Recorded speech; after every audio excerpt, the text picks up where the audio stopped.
तो अब हम बात करते हैं आगे सैंपल स्पेस की कि सैंपल स्पेस क्या है। राइट है भाई, सैंपल स्पेस की बात करते हैं। गलती से वो जो लास्ट वीडियो है वो पॉज हो गया था, मतलब एंड अप हो गया था, तो ये इसका पार्ट नंबर 2 है और इसमें हम समझते हैं कि सैंपल स्पेस क्या है। ये उसी वीडियो को कंटिन्यू कर रहे हैं अपन, ठीक है ना। हाँ ठीक है भाई, तो समझो सैंपल स्पेस क्या है यार। सैंपल स्पेस जो वर्ड है वो क्या करता है, देखो लिख रहा है सेट ऑफ ऑल। सेट्स तो आपने पढ़े होंगे, सेट थोड़ी बहुत जानकारी आपको 8th क्लास में होगी, इवन ICSE वालों को तो होती है। Set of all possible outcomes of a random experiment. मैंने कोई एक्सपेरिमेंट करा तो उसमें क्या क्या आउटकम आ सकते हैं, क्या आ रहा है मैं उसकी बात नहीं कर रहा फिक्स वाले की, मैं कह रहा हूँ क्या क्या चीज़ें आ सकती हैं। तो जो जो चीज़ें आ सकती हैं ना यार, उनके सेट को, उनके कलेक्शन को, सेट क्या है, कलेक्शन है बेसिकली, सेट का मतलब है कलेक्शन, उनके कलेक्शन को अपन बोलते हैं सैंपल स्पेस। इसको और अच्छे से थोड़ा समझो। देखो जैसे मैं एक एग्जांपल ले लेते हैं, अब हम एग्जांपल लेते हैं। मान लो पहला एग्जांपल मैंने लिया टॉसिंग अ कॉइन। भाई मैंने एक एक्सपेरिमेंट करा, मैंने एक कॉइन उछाला यार, हमने एक कॉइन उछाला, एक कॉइन उछाला। तो कॉइन उछालने पर क्या क्या आ सकता है, तुमने कहा सर हेड आ सकता है या टेल आ सकता है, तो इनको मैंने कॉमा लगा के लिख लिया, हेड कोमा टेल, और इनको ऐसे करली ब्रैकेट में बंद कर दिया और इसके सामने लगा दिया एस।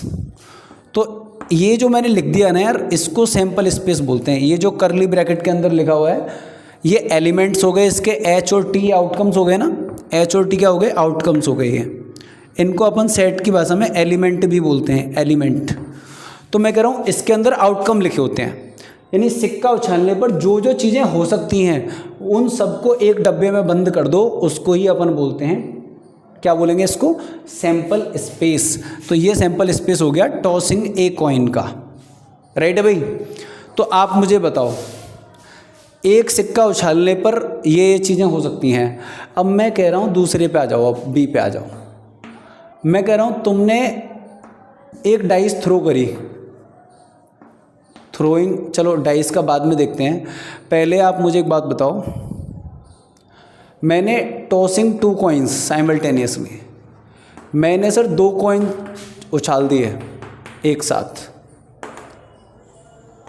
अब देखना भाई, मैं 2 कॉइन उछालूं एक साथ या एक कॉइन को 2 टाइम उछालूं, 1 कॉइन 2 टाइम्स, तो ये दोनों बातें सेम हैं, ध्यान रखना है आपको। मैं 2 सिक्कों को एक ही बार उछालूं या एक सिक्के को 2 बार उछालूं, दोनों सेम बात मानी जाती है, यहाँ पे दोनों एक ही बात मानी जाएगी, ठीक है। तो अब आप समझो इसका सैंपल स्पेस कैसा दिखेगा। देखो मैं कह रहा हूँ यहाँ पे कॉइन 1 बना लेते हैं या कॉइन 2 बना लेते हैं। अब आप लोग मुझे बताओ, हो सकता है पहले कॉइन पे हेड आ गया हो, दूसरे पे भी हेड आ जाए, हो सकता है पहले पे हेड आ गया हो, दूसरे पे टेल आ जाए, हो सकता है पहले पे टेल आ जाए, दूसरे पे हेड आ जाए, और हो सकता है दोनों पे टेल आ जाए। यही 4 पॉसिबिलिटी बनेंगे, नहीं बनेंगे। हो सकता है पहले कॉइन पे हेड दोनों पे हेड आ जाए, पहले पे हेड दूसरे पे टेल, पहले पे टेल दूसरे पे हेड, और दोनों पे टेल आ जाए। इनको जब मैं एस करके और डब्बे में बंद करूँगा, देखो H comma HT head tail. बेटा इसका लिखने का, इसका ऑर्डर का मतलब है, समझ रहे हो, HT और TH आर नॉट सेम, ये डिफरेंट है भाई। अगर HT लिखा है तो इसका मतलब है पहले सिक्के पे हेड दूसरे पे टेल है, और अगर TH लिखा हुआ है तो इसका मतलब है पहले पे टेल और दूसरे पे हेड है, दोनों सेम बातें नहीं है। क्लियर है भाई, चलो तो ये सेम नहीं है, तो HT हो गया, TH हो गया और TT हो गया, ठीक है, और TT हो गया। ये इसका सैंपल स्पेस बन गया, ये भाई इसका सैंपल स्पेस बन गया, ठीक है, ये इसका सैंपल स्पेस बन गया। तो आप इसको नोट कर लीजिएगा, इसके सैंपल स्पेस में 4 आपके टोटल आउटकम्स होंगे, 4 आउटकम्स होंगे इसमें, एक हेड वाला, हेड टेल टेल वाला। राइट है, चलिए अब मान लीजिए कल को मैंने 3 सिक्के उछाल दिए, तो क्या होगा, टॉसिंग 3 कॉइन्स, मैंने 3 कॉइन उछाले साइमल्टेनियसली, मतलब एक साथ, और 1 कॉइन 3 टाइम्स, दोनों का मतलब एक ही होगा भाई, सेम मतलब है इनका, ये बोथ आर सेम। प्रोबेबिलिटी में इनको सेम ही माना जाएगा। या तो आप 3 कोनों को एक साथ उछाल लीजिए, 3 डिफरेंट कॉइन्स को, या एक ही कॉइन को 3 बार उछालिए। एक कॉइन एक बार उछाला, फिर दोबारा से फिर उछाला तीसरी बार, या 3 सिक्के एक साथ लिए और तीनों सिक्के एक साथ उछाल दिए, बात एक ही रहेगी। तो इस केस में जो सैंपल स्पेस बनेगा बच्चों वो क्या बनेंगे देखो, हो सकता है तीनों पे हेड आ जाए। अरे क्या कर रहा है, उई उई उई उई साला। देखो भाई HHH सॉरी, हो सकता है तीनों पे हेड आ जाए, है बेबी। हो सकता है पहले 2 पे हेड, तीसरे पे टेल आ जाए। अब ये टेल को मैं शिफ्ट कर रहा हूँ इधर आगे, देखो हो सकता है पहले पे हेड, दूसरे पे टेल, तीसरे पे हेड आ जाए। हो सकता है पहले पे टेल, फिर हेड आ जाए। समझ रहे हो मेरी बात को, नहीं समझ रहे हो? ये 4 केस बन गए। हो सकता है तीनों पे टेल आ जाए, हो सकता है लास्ट वाले पे हेड आ जाए। अब मैं हेड को शिफ्ट करूँगा, हो सकता है ऐसे हो जाए, और हो सकता है हेड टेल टेल हो जाए, हेड टेल टेल हो जाए। तो ऐसे करके आप देखेंगे तो इसमें 8 केस बनेंगे, 8 आउटकम आएंगे टोटल। इसमें जो बनेंगे वो टोटल 8 आउटकम बनेंगे, इसमें 4 बनेंगे और पहले वाले में 1 बन रहा था, पहले वाले में 1 बन रहा था। तो ये आपको ना याद करने हैं, याद कर लेने सर, ये याद कर लेने आपको, लर्न कर लेने, ये आपको बिल्कुल एकदम घोट लेने हैं दिमाग में कि सिक्का उछालने पर, एक सिक्का उछालने पर सैंपल स्पेस बनता है हेड कोमा टेल। 2 सिक्के एक साथ उछालने पर बनते हैं हेड टेल टेल टेल। और 3 सिक्के उछालने पर ये वाले 8 केस बनते हैं। तो आपको इनको लिखना सीखना है, प्रैक्टिस करना है, राइट है, ये याद ही करने हैं आपको। ठीक है भाई, चलिए आगे की बात करते हैं। ये तो एक टाइप का एक्सपेरिमेंट हो गया जो हमारे सिलेबस में है, वो है टॉसिंग अ कॉइन। अब मैं बात करता हूँ आपसे थ्रोइंग अ डाइस की, उसके सैंपल स्पेस भी बनाते हैं। भाई खिंच रहा है क्या ये, खिंचो मत यार। अब हम बनाएंगे थ्रोइंग अ डाइस का। तो देखो भाई ज़रा, एग्जाम्पल नंबर 2 लेते हैं बेटा, लल्लू। थ्रोइंग अ डाइस, हमने एक डाइस उछाली, 1 टाइम, एक बार डाइस उछाली हमने। तो सैंपल स्पेस क्या क्या आ सकता है देखो, 1 2 3 4 5 6, इनमें से कोई भी नंबर आ सकता है। 6 पॉसिबल आउटकम है। लेकिन अगर मैंने ये डाइस 2 बार उछाली, 2 times, throwing a dice 2 times, throwing a dice 2 times, तो देखो भाई जो सैंपल स्पेस बनेगा ना वो बड़ा सा बनेगा, एकदम ऐसे बनेगा। देखो हो सकता है पहली डाइस पे 1 आ जाए, दूसरी पे भी 1 आ जाए। इनको ऐसे लिखेंगे ऑर्डर्ड पेयर में, इसको ऑर्डर्ड पेयर बोलेंगे भाई, ये ऑर्डर्ड पेयर है। ठीक है भाई, ये ऑर्डर्ड पेयर है। तो 1,1 यानी पहली डाइस पे भी 1 और दूसरी पे भी 1। हो सकता है पहली पे 1, दूसरी पे 2, पहली पे 1, दूसरी पे 3, पहली पे 1, दूसरी पे 4, पहली पे 1 5, पहली पे 1 उस पे 6 आ जाए। आगे अभी देखो ये चलने तो चाहिए एक ही लाइन में, लेकिन हम अपने सिस्टमेटिक एक उसको पैटर्न को दिमाग में बिठाने के लिए इसको नीचे नीचे लिखेंगे, जिससे हमारे लिए इसको ध्यान रखना ईजी होगा। वैसे ये सब एक लाइन में चलेंगे, जैसे एक लाइन में ये चल रहा है ना, ऐसे चलते जाएंगे, ऐसे ही एक लाइन में चलते जाएंगे। लेकिन हम इनको अपनी सुविधा के लिए, याद करने में आसानी रहे, उसके लिए अपन इनको सिस्टम में लिख लेते हैं। तो यहाँ पर लिख लेते हैं पहली पे 2 फिर 1, पहली पे 2 दूसरी पे 2, पहली पे 2 दूसरी पे 3, पहली पे 2 दूसरी पे 4, पहली पे 2 दूसरी पे 5, पहली पे 2 दूसरी पे 6, पहली पे 3 1 3 2, मेरे साथ साथ लिखते चलो 3 3 3 4 3 5 3 6। ठीक है भाई, फिर 4 1 4 2 4 3 कॉमा 4 4 कॉमा 4 5 कॉमा 4 6, सबके बीच में कॉमा लग रहा है भाई, अंदर भी कॉमा लग रहा है और बाहर भी कॉमा लग रहा है एलिमेंट्स के बीच में। ठीक है ना।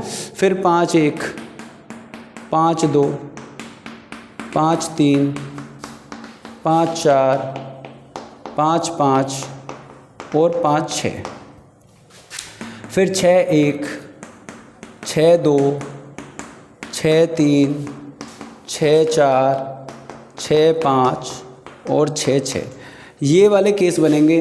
और अगर आप इनको काउंट करने जाओगे ना यार, अगर आप इनको काउंट करने जाओगे तो आपको पता चलेगा 6 का कॉलम ऐसे है और 6 का कॉलम ऐसे है, तो टोटल हो जाएंगे 6 × 6 यानी कि 36। टोटल इसमें 36 आपके आउटकम्स बनेंगे जब हम 2 डाइस को एक साथ फेंकेंगे, ठीक है ना। तो 2 डाइस को एक साथ फेंकिए या 1 डाइस को 2 बार फेंकिए, दोनों बातें सेम है। थ्रोइंग अ डाइस 2 टाइम या 2 dice single time, 2 dice 1 time. ऐसे ही यहाँ पे है थ्रोइंग अ डाइस 1 टाइम, ठीक है भाई। आगे भी ऐसे होगा थ्रोइंग अ डाइस 3 टाइम या थ्रोइंग 3 डाइस सिंगल टाइम, तो उसमें भी ऐसे केस बनेंगे। तो इसमें 36 बनेंगे। हमारे सिलेबस में ये 2 ही हैं, ये वाला है एक और एक ये 36 केस वाला है। ये भी आपको याद कर लेने हैं सर, ये भी आपको याद कर लेने हैं। इसको आप ज़रा नोट कर लीजिए फटाफट से। उसके बाद में मैं आपको इससे रिलेटेड एक MCQ क्वेश्चन के बारे में कुछ बताता हूँ। इन चीज़ों से रिलेटेड एक MCQ क्वेश्चन के बारे में कुछ बताता हूँ, आप इसको लिख लीजिए पहले, ठीक है भाई। तो ये सैम्पल स्पेसिस की हमने बात करी, सैम्पल स्पेसिस बना लिए हमने सबके, ये सैम्पल स्पेस हो गए, राइट है भाई। चलिए, तो सैम्पल स्पेस क्या है? वही set of all possible outcomes of a random experiment. अब जरा इस क्वेश्चन पे एक नज़र मारो। क्वेश्चन इस तरह से बोर्ड में MCQ में आया हुआ क्वेश्चन है, कभी कभी पूछ लेते हैं इस तरह का क्वेश्चन, ठीक है भाई। Find total number of outcomes in A experiment. कोई एक्सपेरिमेंट हमने करा, हम कैसे बताएंगे कि उसका जो सैंपल स्पेस है उसमें टोटल कितने आउटकम्स होंगे। जैसे एक सिक्का जब हमने उछाला तो हेड टेल हुआ कि नहीं हुआ, तो हेड टेल में कितने एलिमेंट हो गए? 2, हेड और टेल 2 आउटकम थे। फिर हमने 2 सिक्के एक साथ उछाले तो उसमें 4 बने थे, 4 head head, head tail, tail head, tail tail. उसके बाद में हमने 3 उछाले तो उसमें 8 बने थे। तो ये हम कैसे पता कर सकते हैं? मतलब मेरे को ऐसे लिखना ना पड़े कि हेड टेल टेल हेड, मैं सिर्फ नंबर बता दूं डायरेक्टली कि यार इतने बनेंगे आउटकम। मेरी बात समझ रहे हो नहीं? मैं सिर्फ ये बता पाऊँ कि इतने नंबर ऑफ आउटकम्स इसमें बनेंगे, तो मैं कैसे बताऊंगा? देखो, मान लीजिए मेरा एक्सपेरिमेंट है टॉसिंग अ कॉइन, मैंने सिक्का उछाला। तो आप तो बस ये देखो कि जब मैं एक बार सिक्का उछालूंगा, एक बार इस एक्सपेरिमेंट को एक बार करूंगा, तो उस समय जो सैंपल स्पेस बनेगा उसमें कितने आउटकम बनेंगे, आप बस ये पकड़ो। उस समय जो सैंपल स्पेस बनेगा उसमें कितने आउटकम आएंगे, आप बस ये पकड़ो। तो आपने कहा 2 आएंगे सर, तो मैंने 2 नंबर पकड़ लिया, 2 पकड़ लिया भाई। अब आपको नंबर ऑफ आउटकम कैसे निकालेंगे? देखो, मैं कह रहा हूं number of times experiment performed, number of times, बहुत ध्यान से समझना, एक्सपेरिमेंट परफॉर्म्ड, एक्सपेरिमेंट कितनी बार करा गया, कितनी बार सिक्का उछाला मैंने, ये वो वाली बात हो गई यहाँ पे, ठीक है भाई। और यहाँ पे लिख रहा हूँ मैं टोटल नंबर ऑफ आउटकम्स, कितने आउटकम्स बनेंगे वो मैं यहाँ लिखूँगा। तो मैंने कहा आप वो नंबर पकड़ो कि एक बार उछालने पर कितने आउटकम बने। तुमने कहा 2 बने सर, मैंने 2 पकड़ लिया।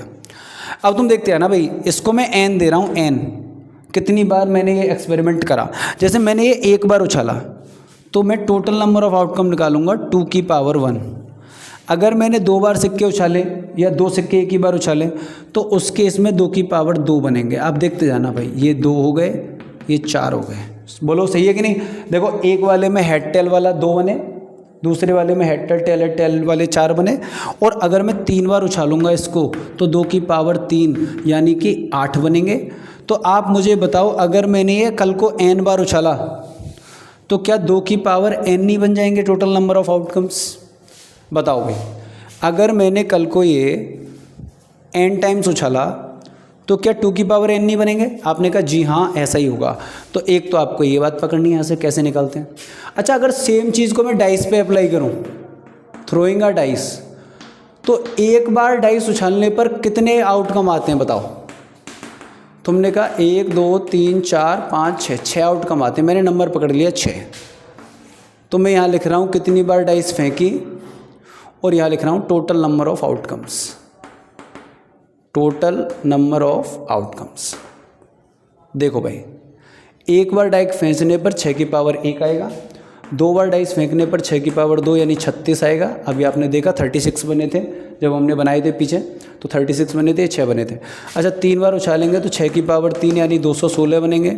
और अगर मैं इसको ऐसे ही बोलूँ कि n टाइम्स उछालेंगे तो आप कहोगे 6 की पावर n बनेंगे। तो मैं समझ रहा हूँ कि आपको टोटल नंबर ऑफ आउटकम्स निकालने समझ में आ गए। क्या ये बात मान लूँ? बोलो यार, ठीक है? ज़्यादा सीरियस हो गया क्या लेक्चर? क्या मैं ज़्यादा सीरियस हो गया क्या? पानी पी लूँ थोड़ा सा? चलो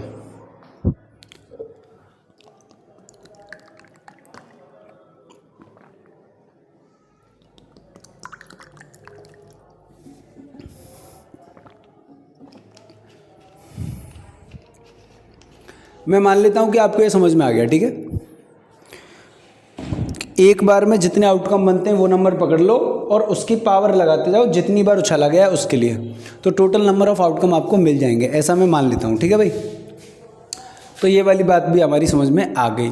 तो सैंपल स्पेस से रिलेटेड जितनी चीज़ें थी वो मैंने आपको यहाँ पे थोड़ा समझाने की कोशिश करी है, राइट है भाई? हाँ जी, तो अगला टॉपिक है हमारा क्लासिकल प्रोबेबिलिटी या थ्योरेटिकल प्रोबेबिलिटी इसको बोलते हैं। अब हम अपने चैप्टर के क्वेश्चंस की ओर धीरे धीरे बढ़ रहे हैं भाई, ठीक है ना? बेसिक से अब थोड़ा सा ऊपर उठ के आ रहे हैं। तो अब हम बात कर रहे हैं इसकी कि क्लासिकल प्रोबेबिलिटी क्या है। तो मैं कह रहा हूँ क्लासिकल प्रोबेबिलिटी जिसको अपन थ्योरेटिकल प्रोबेबिलिटी भी बोलते हैं। ध्यान रखना, क्लासिकल प्रोबेबिलिटी जो निकाली जाती है वो एक्सपेरिमेंट होने से पहले निकाली जाती है, ये फ्यूचर के लिए निकाली जाती है। क्या होगा, मेरी बात समझ रहे हैं क्या आप लोग? क्या होगा उसकी प्रोबेबिलिटी है ये, और क्या हो चुका है उसकी प्रोबेबिलिटी दूसरी होती है, उसको एक्सपेरिमेंटल प्रोबेबिलिटी बोलते हैं। एक्सपेरिमेंटल प्रोबेबिलिटी एक्सपेरिमेंट बेस्ड होती है, ये बिना एक्सपेरिमेंट किए सिर्फ सोच करके निकाली जाती है, यानी एक्चुअल पॉसिबिलिटी ये है और जो हो रहा है उसके हिसाब से। देखो मैं बताऊं, जैसे कोई बच्चा ये बोले कि यार मैं लगातार एग्जाम्स में फेल हो रहा हूँ, तो उसके हिसाब से वो डिसीजन क्या बोलेगा कि अगली बार भी मेरे फेल होने के ही चांसेस हैं। हाँ ना, बोलो यार, अंतर समझना। एक बहुत बारीक से एग्जांपल से तुम्हें अंतर समझा रहा हूँ कि इस वाली प्रोबेबिलिटी में और एक होती है एक्सपेरिमेंटल प्रोबेबिलिटी, उन दोनों में क्या डिफरेंस है वो बात समझो। मैं अपने मुंह से कहूँ कि मैं कोई भी एग्ज़ाम क्वालिफाई कर दूंगा, थ्योरेटिकल प्रोबेबिलिटी, मुझे ऐसा लगता है कि मेरी क्वालिफिकेशन इतनी है कि मैं किसी भी एग्जाम में बैठूंगा उसको पास कर दूंगा। थ्योरेटिकल प्रोबेबिलिटी सिर्फ थ्योरी है, पेपर में बैठा नहीं हूँ, अभी बिना बैठे बोल दिया मैंने ये बात। मेरी बात समझ रहे हो क्या? और एम्पेरिकल प्रोबेबिलिटी है जिसको एक्सपेरिमेंटल प्रोबेबिलिटी बोलते हैं, वो तब है जब मैं पेपर दे के आ जाऊँगा, मैं एक्चुअल में पेपर में बैठा, अब मैं बोलूँगा कि यार मेरे फेल होने के चांसेस ज़्यादा हैं या पास होने के चांसेस ज़्यादा हैं। तो मैं एक्सपेरिमेंटल प्रोबेबिलिटी एक्सपेरिमेंट करने के बाद का मामला है और थ्योरेटिकल प्रोबेबिलिटी एक्सपेरिमेंट होने से पहले का मामला है। बात समझे नहीं समझे? पेपर में बैठने से पहले तो मैं 100% कह रहा हूँ कि 100% चांस है मैं पास ही होऊंगा, लेकिन पेपर में बैठने के बाद तो 2 केस बन सकते हैं, या तो फेल या पास। बात समझे? तो थ्योरेटिकल प्रोबेबिलिटी और एम्पेरिकल प्रोबेबिलिटी में ये अंतर है, एक प्रैक्टिकल बेस्ड है, एक थ्योरेटिकल बेस्ड है। थ्योरेटिकल बेस्ड मतलब पहले से ही बताना कि हम ऐसा होगा, ये वाली प्रोबेबिलिटी है क्लासिकल। जो हो रहा है उसके हिसाब से डिसाइड करना। जैसे कोई बच्चा लगातार एग्जाम में फेल हो रहा है और वो बोले कि यार मेरे को लग रहा है अगले में भी मैं फेल ही होऊंगा, क्योंकि लगातार फेल हो रहा है उस हिसाब से उसने डिसाइड करा कि मैं अगले में भी फेल होऊंगा। ये है एक्सपेरिमेंटल प्रोबेबिलिटी। समझ गए आप? तो मैं समझता हूं कि आपको ये वाली बात समझ में आई होगी कि जो क्लासिकल प्रोबेबिलिटी होती है ये फ्यूचर को लेके बनाई जाती है, ये फ्यूचरिस्टिक है, ये फ्यूचर के लिए है भाई, ये एक्सपेरिमेंट होने से पहले की बात है। मैं यहाँ लिख देता हूँ, एक्सपेरिमेंट होने से पहले, एक्सपेरिमेंट होने से पहले की बात है क्लासिकल प्रोबेबिलिटी। ठीक है, कैसे निकालते हैं? तो इसको पहले तो ये समझो, इसको ऐसे रिप्रेजेंट करते हैं पीई, और पीई को पढ़ते कैसे हैं? Read as probability of event E, probability of happening of event E, ऐसे भी कह सकते हो आप, happening of event E. Event E होगा, इस बात की प्रोबेबिलिटी क्या है। ठीक है, formula number of favourable outcome, number of possible, total number of possible outcomes. ठीक है, एक छोटा सा एग्जांपल लेंगे इसका। मान लीजिए मैंने एक सिक्का उछाला तो उसमें टोटल आउटकम बनेंगे 2, हेड और टेल, 2 ही आउटकम बनेंगे टोटल। तो टोटल आउटकम तो हो गए 2, लेकिन मैं चाहता हूँ कि सर हेड आए, हेड। तो हेड कितने हैं मेरे पास? तुमने कहा 2 में से 1 हेड वाला आउटकम है, तो मेरे फेवर में तो 1 है भाई। मैंने कहा हेड आना चाहिए, तो हेड आने का कितना है? 1। तो मैंने कहा 1 मेरा फेवरेबल हो गया, जिसमें हेड है वो मेरा फेवरेबल हो गया, यानी मेरे को फेवर कर रहा है, मेरे खिलाफ नहीं है, मेरा सपोर्ट कर रहा है। मैंने बताया ना फेवरेबल मतलब जो इवेंट के होने में फेवर करे, जो उसका साथ दे, अपोज ना करे, उसको फेवरेबल बोलते। तो हेड मेरा फेवरेबल हो गया, तो फेवरेबल 1 ऊपर आ गया, टोटल 2 नीचे आ गया, तो यह आ गया प्रोबेबिलिटी ऑफ इवेंट ई, यानी हेड आने की प्रोबेबिलिटी PH, हेड आने की प्रोबेबिलिटी होगी 1/2। समझ गए आप मेरी बात को? नहीं समझे? क्लियर है भाई? अच्छा, यहीं पे एक बात और बताता हूँ, प्रोबेबिलिटी ऑफ नॉट हेड, इसको मैं प्रोबेबिलिटी H बार, देखो नॉट वाले स्टेटमेंट को अपन बार लगा देते हैं, H बार लगाए मतलब हेड नहीं है। अच्छा एक बात बताओ, हेड नहीं है का मतलब क्या होगा? टेल है, और टेल आने की प्रोबेबिलिटी कितनी होगी? 1/2। भाई 2 ही तो बातें हैं, या तो हेड है या टेल है। मैं कह रहा हूँ हेड नहीं है तो क्या है फिर? टेल है।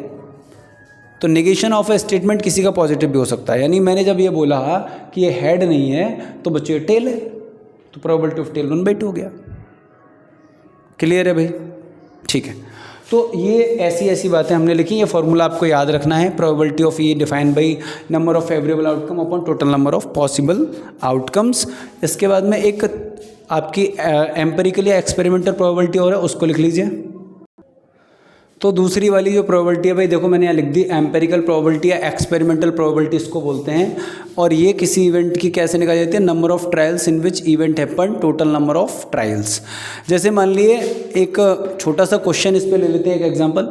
मैंने कहा कि एक स्टूडेंट पेपर में बैठा और उसने कोई एग्ज़ाम 20 बार दिया, 20 टाइम्स, 20 टाइम्स उसने एग्ज़ाम दिया। इनमें से वो 20 टाइम्स उसने पेपर दिया, उसमें से वो 18 बार 18 टाइम्स फेल हो गया। 18 टाइम्स फेल हो गया सर। 20 बार पेपर दिया। अब ये एक्सपेरिमेंटल क्यों है? क्योंकि वो दे चुका है ऑलरेडी 20 बार, एक्सपेरिमेंट हो चुका है, ठीक है ना। तो 20 बार प्रैक्टिकली वो एग्ज़ाम में बैठ चुका है, उसमें से 18 बार वो फेल हो चुका है। तो आपको ये बताना है कि जब वो 21वीं बार जब वो पेपर में बैठेगा, 21वीं बार जब वो एग्ज़ाम देगा, तो वो फेल होगा, इस बात की क्या प्रोबेबिलिटी है? तो आप कहोगे सर इसके हिसाब से अगर मैं जाऊं तो मेरे को फेल होने वाला केस देखना है। तो मैंने कहा 18 बार फेल हुआ है सर वो अब तक, टोटल कितने में से? 20 में से। तो 2 नाम 18, 2 दाढ़े 20, 9/10 इसका प्रोबेबिलिटी फेल होने का है कि ये अगली बार जब पेपर में बैठेगा तो इसके साथ ये दुर्घटना फिर से हो सकती है। इसके चांसेस हैं 9/10%, 9/10, ठीक है भाई। अच्छा, अब मैंने कही तुमसे कि आप बताओ यार इसके पास होने की प्रोबेबिलिटी कितनी है?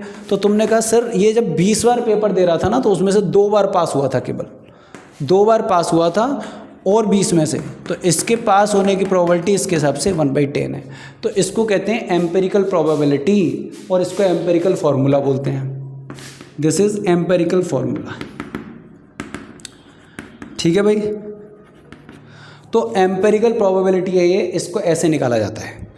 कितनी बार हमने, मान लो जैसे आप इसको कॉइन पे भी ले सकते हैं इस क्वेश्चन को। मान लो मैंने 20 बार एक सिक्का उछाला, उसमें से मान लीजिए 15 बार उस पे हेड आया, तो इस बात की प्रोबेबिलिटी बताओ कि अगली बार भी हेड ही आएगा। तो अगली बार हेड आएगा, उसके लिए हो जाएगा 15/20, और अगली बार हेड नहीं होगा यानी टेल होगा, उसका हो जाएगा 5/20। मैं समझ रहा हूँ कि आपको ये एम्पेरिकल प्रोबेबिलिटी वाला कॉन्सेप्ट समझ में आया होगा थोड़ा सा। जो मैं कहना चाह रहा हूँ कि इसमें एक्सपेरिमेंट ऑलरेडी हो चुके हैं कई बार, कि भाई 20 बार हो चुका है, उसमें से 18 बार तो ये हुआ है, और ठीक है ना। तो इस तरह से इसको निकाला जाता है। ये है एम्पेरिकल प्रोबेबिलिटी का फॉर्मूला, नोट कर लीजिए इसको, फिर हम आगे बढ़ते हैं।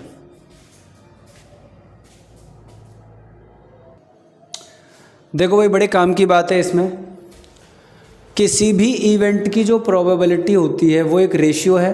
भाई रेशियो ही तो है, देखो फेवरेबल आउटकम टोटल आउटकम का रेशियो है। ये मैंने एफओ जो लिख दिया है, इसका मतलब शॉर्ट में थोड़ा समझो, क्योंकि मैं बार बार फेवरेबल आउटकम नहीं लिखना चाहता। तो मैंने कहा एफओ मतलब फेवरेबल आउटकम, टीओ मतलब टोटल आउटकम, ठीक है भाई। तो मैं ये कह रहा हूँ ये एक रेशियो ही तो है, और अगर ये रेशियो है तो इसकी कोई यूनिट तो होगी नहीं, क्योंकि रेशियोज़ की यूनिट नहीं हुआ करती। इतना तो समझते हैं आप, जो रेशियो होते हैं उनकी कोई यूनिट नहीं होती, तो इसकी कोई यूनिट तो होगी नहीं। और ये रेशियो भी कैसा है भाई, फ्रैक्शन है, फ्रैक्शन है। देखो P/Q की फॉर्म में लिखा जाएगा, फ्रैक्शन है ये, हाँ जी फ्रैक्शन है।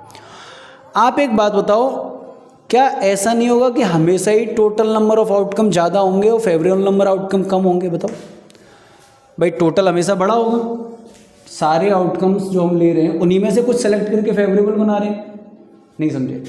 फेवरेबल आउटकम कौन से होते हैं? टोटल में से ही कुछ सेलेक्ट करके उनको ही तो फेवरेबल बोलते हैं। तो मैं ये कह रहा हूँ कि फेवरेबल आउटकम की संख्या या तो टोटल आउटकम की संख्या से छोटी होगी या इसके बराबर होगी, ज़्यादा तो नहीं हो सकती। ऐसा तो नहीं कि टोटल तो 20 हैं और फेवरेबल आगे 21। Is it possible? नो, ऐसा कभी नहीं हो सकता कि टोटल 20 थे और आगे 21। 19 हो सकते हैं, कम हो सकते हैं, ज़्यादा नहीं हो सकते, या 20 हो सकते हैं। तो मैं कह रहा हूँ कि फेवरेबल आउटकम्स की संख्या टोटल आउटकम के या तो इक्वल हो सकती है या इससे छोटी रहेगी हमेशा। अब तुम सोचो, पहला केस देखते हैं, पहला केस, केस नंबर 1। अगर FO की संख्या TO से कम है तो क्या आपको नहीं लग रहा कि जो प्रोबेबिलिटी ऑफ E जो नंबर आएगा PE, उस नंबर की वैल्यू 1 से छोटी आएगी और 0 से बड़ी आएगी? क्योंकि फिर ये कैसा फ्रैक्शन बनेगा, आपको पता है ना ये कैसा फ्रैक्शन बनेगा, प्रॉपर फ्रैक्शन। और प्रॉपर फ्रैक्शन की जो वैल्यू होती है वो 0 से 1 के बीच में लाई करती है, 0 से 1 के बीच में लाई करती है। तो मैं ये कह रहा हूँ कि जो प्रोबेबिलिटी ऑफ E है, इसकी जब मैं बात कर रहा हूँ, अगर ये FO की संख्या TO से छोटी है तो उस केस में ये जो PE की वैल्यू है ये 1 और 0 के बीच में लाई करेगी।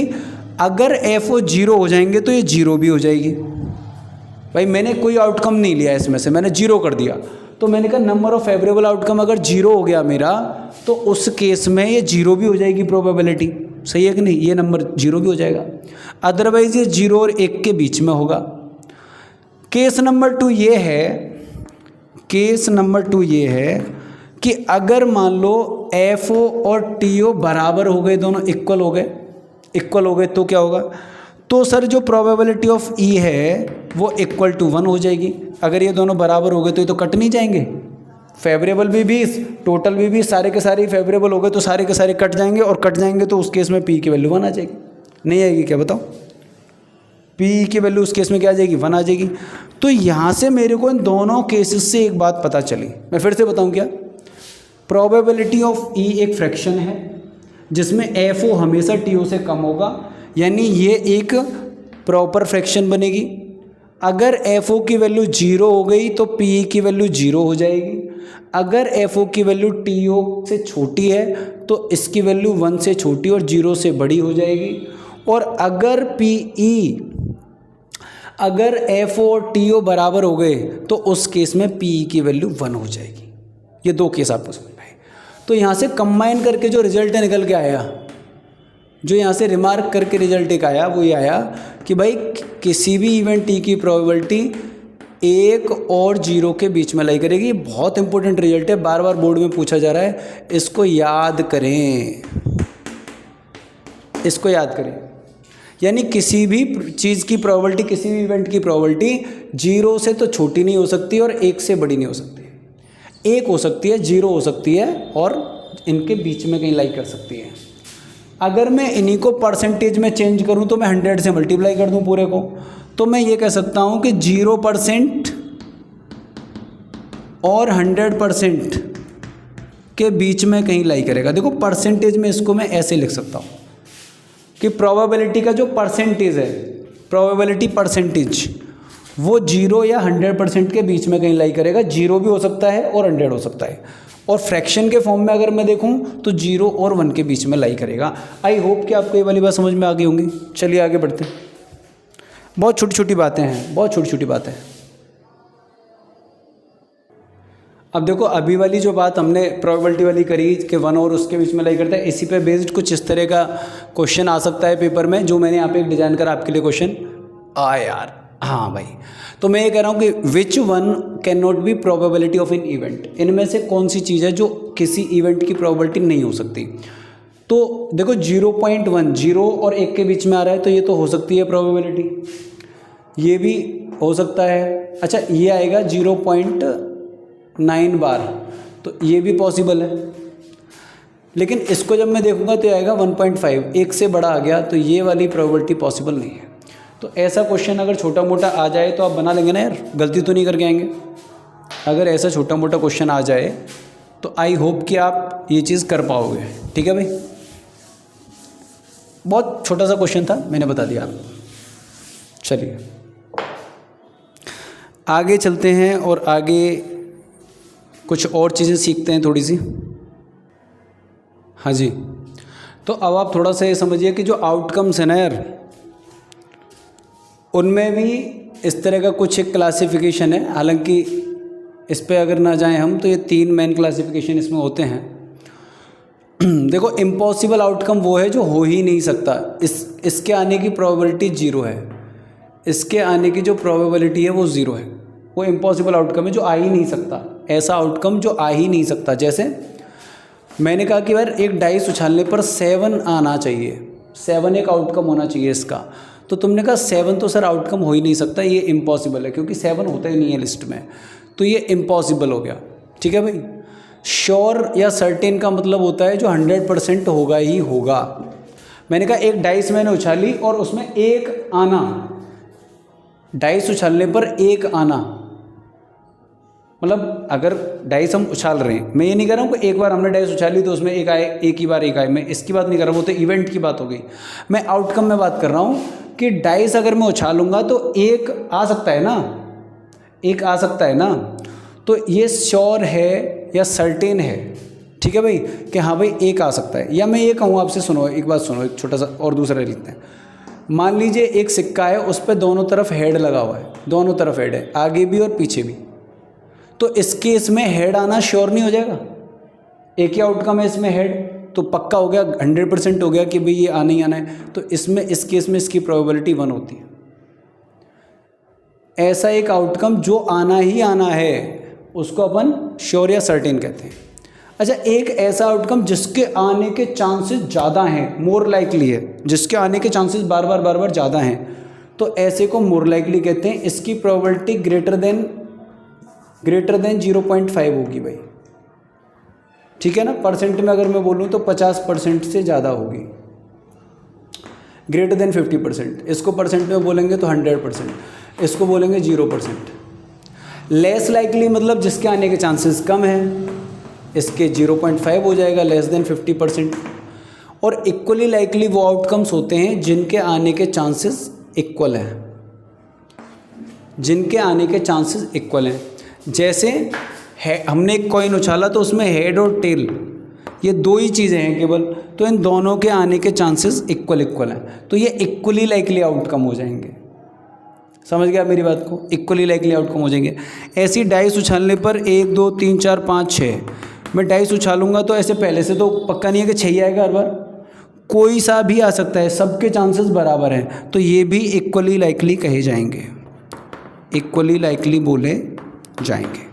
ठीक है भाई, इक्वली लाइकली मतलब जिनके चांसेस सबके बराबर हैं, सेम है आने के चांसेस। इम्पॉसिबल जिसके आने के चांसेस ही नहीं है। श्योर जो आना ही आना है। मोर लाइकली जिसके आने के चांसेस ज़्यादा हैं, 50% से ज़्यादा हैं। लेस लाइकली जिसके 50% से कम है। आई होप कि आप ये बात समझ गए होंगे। ठीक है भाई, बहुत छोटी सी बात थी, प्यारी सी। ठीक है भाई, आइए ये छोटी छोटी बातें और जान लेते हैं। क्या अगर मैं इवेंट्स की चर्चा करूं यार, तो इवेंट्स में ऐसे इवेंट जो 100% होना ही होना है, जिसको which are sure to happen, which are sure to happen, sure to happen, जिनको होना ही होना है। जैसे मैं कहूँ कि कल सूरज पूर्व से निकलेगा, ईस्ट डायरेक्शन में निकलेगा, तो 100% गारंटी है ईस्ट से ही निकलेगा, वेस्ट से नहीं निकलेगा। तो ऐसा इवेंट जो श्योर या सर्टेन है होने के लिए उसकी प्रोबेबिलिटी 1 होगी, चांसेस 100% होंगे और उसको श्योर इवेंट बोलेंगे। इम्पॉसिबल इवेंट वो है भाई जिसको होने के चांसेस ही नहीं। जैसे मैं बोलूँ कि मैंने एक डाइस उछाली, उसमें 9 आ जाए, 9 कैसे आ जाएगा? डाइस पे तो 6 तक ही नंबर होते हैं ना यार, तो डाइस पे अगर 6 तक नंबर होते हैं तो 9 नहीं आ सकता। तो 9 आना, मेरा इवेंट क्या है? 9 आना, तो 9 कभी नहीं आ सकता, इसलिए एक इम्पॉसिबल इवेंट बोला जाएगा, इसकी प्रोबेबिलिटी 0 है, क्योंकि फेवरेबल आउटकम ही 0 हो जाएंगे इसके। अच्छा, सेकंड क्लासिफिकेशन पे अगर मैं जाऊं तो एलिमेंट्री और कंपाउंड इवेंट दो तरह के इवेंट होते हैं। एलिमेंट्री इवेंट वो होते हैं जिनमें केवल एक फेवरेबल आउटकम होता है। एक फेवरेबल आउटकम होता है, कैसे? जैसे अच्छा, जब हमने इवेंट की बात करी तो मैंने कहा था ना कि एक या एक से ज़्यादा आउटकम इवेंट बना सकते हैं। तो अगर एक ही आउटकम इवेंट बना रहा है तो एलिमेंट्री इवेंट बोलते हैं, और एक से ज़्यादा वाले हैं तो उसको कंपाउंड इवेंट बोला जाता है। ठीक है, कैसे समझो? जैसे मैंने एक डाइस उछाली तो उसमें नंबर है 1 2 3 4 5 6। अगर मेरा इवेंट है 1 आना चाहिए, 1 आना चाहिए, तो ऐसा सिर्फ एक ही आउटकम है जो 1 देगा, एक ही आउटकम है। या मैंने कहा मान लो 2 आना चाहिए, तो भी एक ही आउटकम है उसके अंदर।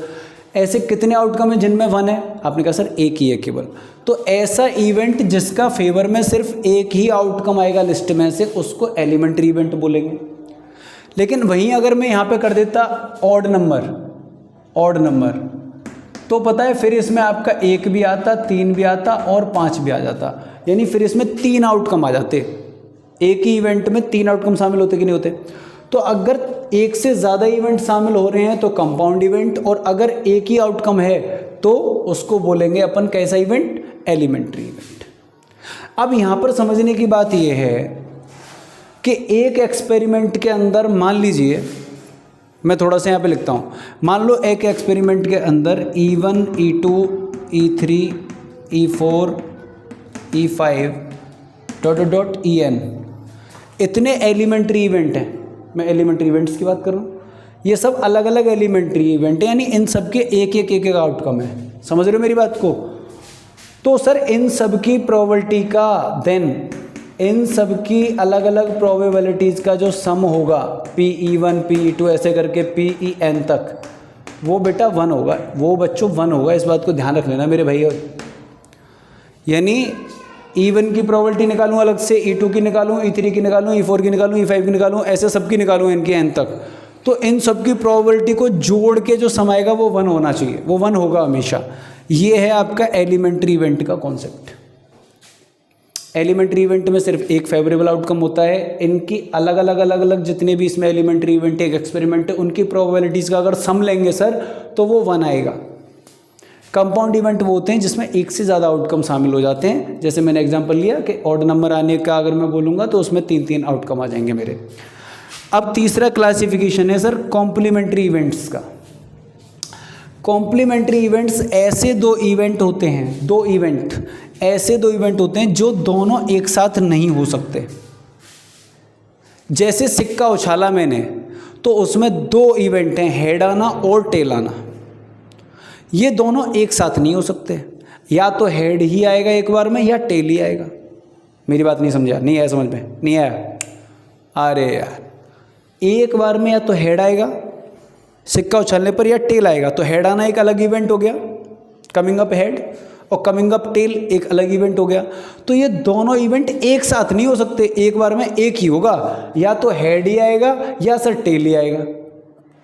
बिल्कुल ऐसे ही यहाँ समझो, ऑड नंबर या इवन नंबर आना, ऑड और इवन, या तो एक बार में डाइस पे जो नंबर आएगा वो या तो एक बार में इवन होगा या ऑड होगा, एक साथ इवन और ऑड नहीं हो सकता।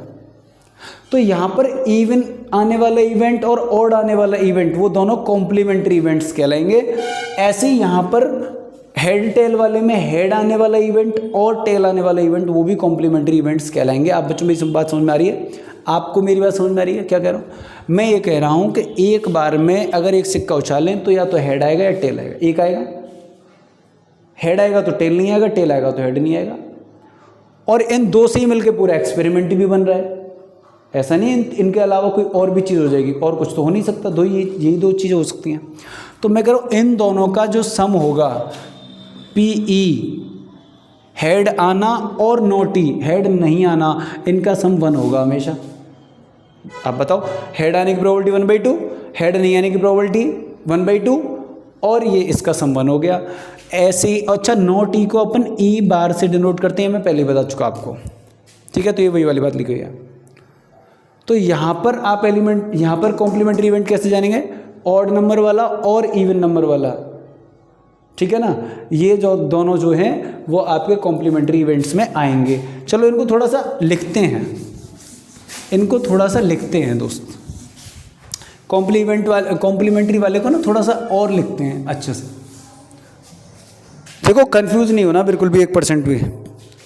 मैं कह रहा हूँ ऑड और इवन वाले जो होंगे ये दोनों कॉम्प्लीमेंट्री में काउंट होंगे। तभी एक बच्चा बोला फिर तो सर प्राइम और कंपोजिट वाले भी होंगे। या तो नंबर प्राइम होगा, भाई 2.5 उछाली मैंने, या तो नंबर प्राइम होगा या कंपोजिट होगा, तभी मैं उसका जीप बंद कर दूंगा। मैं कहूँगा बाप बदतमीज, प्राइम और कंपोजिट ही होंगे क्या? 1 भी तो है, 1 ना तो प्राइम है ना कंपोजिट है। नहीं समझे? नहीं आ गई कुछ बात समझ में? मैं कह रहा हूँ प्राइम और कंपोजिट ये दोनों कॉम्प्लीमेंट्री इवेंट नहीं है। क्यों? क्योंकि इनके अलावा एक चीज़ और है जो NP-NN है। ये ना तो प्राइम है ना कंपोजिट है, ये ना तो प्राइम है ना कंपोजिट है, तो ये कॉम्प्लीमेंट्री इवेंट में काउंट नहीं होंगे। लेकिन ऑड और इवन में हो जाएगा। क्यों? क्योंकि या तो नंबर उसमें सारे इवन होंगे या ऑड होंगे, 2 ही तरह की कैटेगरी हैं। लेकिन यहाँ कैटेगरी 3 हो गई, यहाँ 2 नहीं है कैटेगरी, यहाँ कैटेगरी 3 हो गई। तो इसलिए ये वाला जो केस है ये कॉम्प्लीमेंट्री इवेंट्स में नहीं आएगा। आई होप आप समझोगे कि कॉम्प्लीमेंट्री इवेंट की प्रोबेबिलिटीज़ का जो सम होता है वो भी 1 होता है। लेकिन ये ऐसे इवेंट्स होते हैं जिनमें एक बार में एक ही चीज़ होगी, दूसरी वाली नहीं होगी। ऐसे 2 इवेंट जो एक बार में एक होगा, दूसरा वाला नहीं होगा। तो आज के इन लेक्चर्स में हम इतना ही सीखते हैं, समझते हैं, और कल से हम क्वेश्चन करना शुरू करेंगे। एक कार्ड्स का टॉपिक और है, उसके लिए सेपरेट वीडियो बनाएंगे। इसमें बहुत तरह के क्वेश्चंस बनते हैं प्रोबेबिलिटी में, जैसे बर्थडे बेस्ड क्वेश्चन है, डिफेक्टिव पीसेस का क्वेश्चंस बनते हैं, वो कई बार पेपर में आ जाते हैं, बच्चे कंफ्यूज होते हैं, उनकी भी चर्चा करेंगे। प्रीवियस ईयर में जो क्वेश्चन आए उनकी भी चर्चा करेंगे। तो आज के लेक्चर में तो भाई इतना ही करते हैं। आपने इतना देख लिया, बहुत है। पेशेंस के साथ आप बने रहे वीडियो में लास्ट तक। चैनल अगर आपको ये कंटेंट समझ में आया हो, अच्छा लगा हो, चीज़ें समझ में आई हो अच्छे से, तो प्लीज़ चैनल को सब्सक्राइब कर लीजिए और अपने दोस्तों को रेफर करिए और हमें सपोर्ट करिए। वीडियो को लाइक करिए और कॉमेंट सेक्शन में ये बताना ना भूलें कि आपको वीडियो का कौन सा पार्ट बहुत अच्छा लगा। Thank you. जय हिंद, जय भारत, गुड बाय। आपसे मिलूंगा अगले लेक्चर में, तब तक के लिए बाय बाय।